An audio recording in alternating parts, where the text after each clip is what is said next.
በመሰረቱ በአዲስ ኪዳን ታቦት የለም።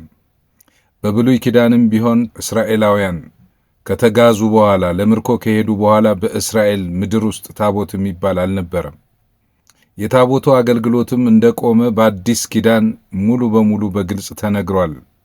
በአዲስ ኪዳን የእግዚአብሔር ክብር ማደሪያና የእግዚአብሔር ክብር መገለጫ የሆነው ሰው ነው።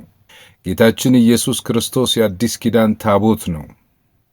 ከዛ በዘለለ ደግሞ ምእመናን የእግዚአብሔር ማደሪያዎች ስለሆኑ የእግዚአብሔር ታቦት ማደሪያ ተብለዋል። ስለዚህ በአዲስ ኪዳን የተሰራ ሳጥን፣ በውስጡ የተቀመጠ ጽላት፣ ሕግ የተጻፈበት ከግራር እንጨት የተሰራ ወይም ደግሞ በሚታይ መልኩ ሰው የሰራው የእግዚአብሔር ማደሪያ የለም። እግዚአብሔር ሰው በሰራው ውስጥ እንደማያድር፣ እግዚአብሔር ራሱ በሰራው በሰው ውስጥ እንደሚያድር ሰው የእግዚአብሔር ማደሪያ እንደሆነ የአዲስ ኪዳን ትምህርት ነው። የመንፈስ ቅዱስ ማደሪያዎች ነን። ብዙዎቹ በዚህ ዘመን በኦርቶዶክስ ቤተ ክርስቲያን ውስጥ ጠረጴዛ ነው፣ መስዋዕት ነው፣ መስዋዕት የሚቀርብበት ነው እያሉ ይናገራሉ። ለመሆኑ መስዋዕት በአዲስ ኪዳን የሚቀርበው ምንድን ነው?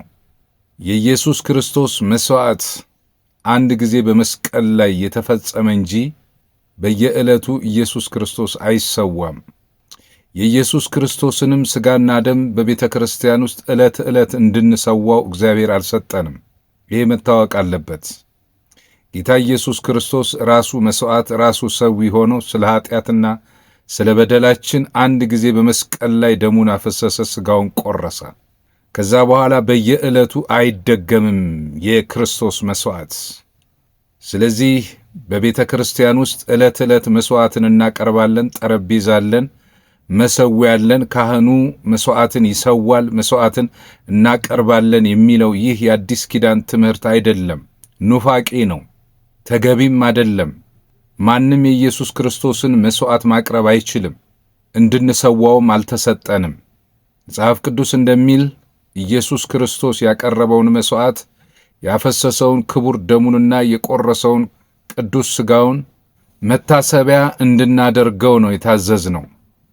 ስለዚህ ሥጋውን ስንበላ ደሙን ስንጠጣ ኢየሱስ ክርስቶስ ስለ በደልና ስለ ኃጢአታችን እንደሞተ በመታሰቢያነት እናስበዋለን እንጂ እኛ የምናቀርበው መስዋዕት አይደለም።